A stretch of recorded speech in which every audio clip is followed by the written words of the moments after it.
The torch, but still had to maintain the presence of power and control. That was my choice, to take care of my family, to make sure the control and power passed in the way I wanted it to. This was the only way I knew she would be safe. My daughter, my Amelia. It was a nice thought to think I could change, but I had to sacrifice God's grace for her. It would be my last act as her father.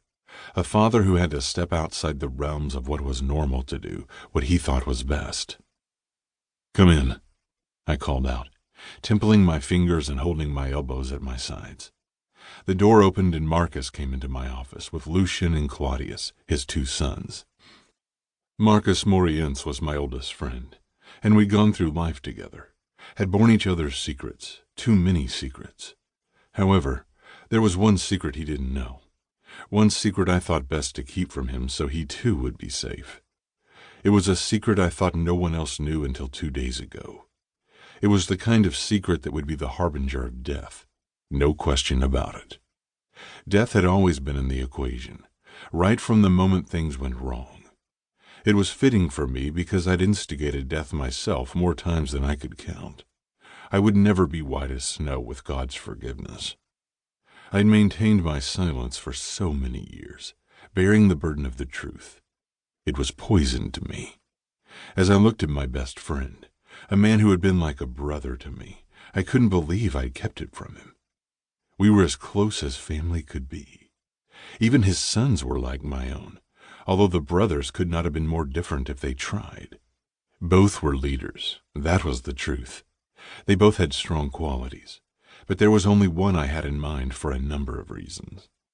They sat in the 3 chairs before me, and Marcus smiled as he nodded his head in reverence. "This won't take long," I announced. "We don't have time for any lengthy discussion." "As you wish, Rafe," Marcus replied. Claudius straightened up with that smug look I'd gotten used to over the years. I liked the way he thought I was going to choose him, even though he'd given me no real reason to. Lucian, Luke, as we called him, on the other hand, sat in a similar fashion to me, with his fingers templed and a contemplative look on his face. He wanted this more than Claudius, and so, "Luke, I choose you," I said, slowly and purposefully. While Marcus looked pleased, Claudius bolted straight up, anger filling his face and turning his pale skin red. It was in these times that I noticed the striking difference between his eyes. One blue, one brown, one zeroing in on me with antagonism. "How could you choose him?" Claudius challenged.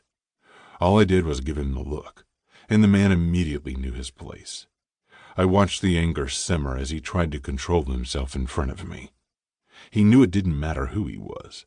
If he challenged me again, he'd end up with a limb missing or dead. I didn't like those who had no respect, and I didn't tolerate insolence either.